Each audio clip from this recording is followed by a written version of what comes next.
L'Exode. Le peuple d'Israël en Égypte. Chapitre 1. Voici les noms des fils d'Israël, venus en Égypte avec Jacob, et la famille de chacun d'eux. Ruben, Siméon, Lévi, Juda, Issachar, Zabulon, Benjamin, Dan, Nephtali, Gad et Aser. Les personnes issues de Jacob étaient au nombre de 70 en tout. Joseph était alors en Égypte. Joseph mourut, ainsi que tous ses frères et toute cette génération-là. Les enfants d'Israël furent féconds et multiplièrent, ils s'accrurent et devinrent de plus en plus puissants. Et le pays en fut rempli. Il s'éleva sur l'Égypte un nouveau roi, qui n'avait point connu Joseph. Il dit à son peuple, « Voilà les enfants d'Israël, qui forment un peuple plus nombreux et plus puissant que nous. Allons, montrons-nous habiles à son égard.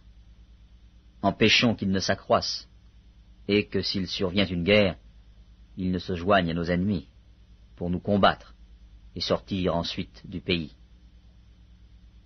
Et l'on établit sur lui des chefs de corvée, afin de l'accabler de travaux pénibles. C'est ainsi qu'il bâtit les villes de Pithom et de Ramsès, pour servir de magasin à Pharaon. Mais, plus on l'accablait, plus il multipliait et s'accroissait. Et l'on prit en aversion les enfants d'Israël. Alors les Égyptiens réduisirent les enfants d'Israël à une dure servitude.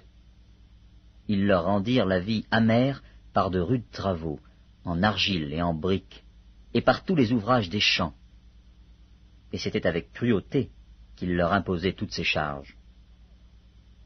Le roi d'Égypte parla aussi aux sages-femmes des Hébreux, nommées l'une Shifra et l'autre Pua. Il leur dit, « Quand vous accoucherez les femmes des Hébreux, et que vous les verrez sur les sièges, si c'est un garçon, faites-le mourir.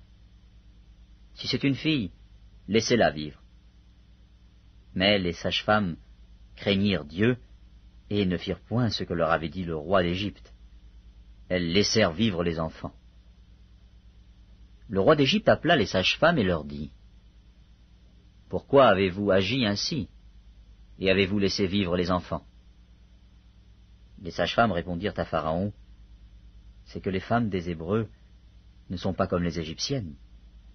Elles sont vigoureuses et accouchent avant l'arrivée de la sage-femme. » Dieu fit du bien aux sages-femmes, et le peuple multiplia et devint très nombreux.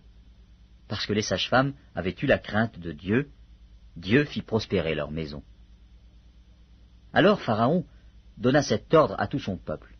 « Vous jetterez dans le fleuve tout garçon qui naîtra, et vous laisserez vivre toutes les filles. »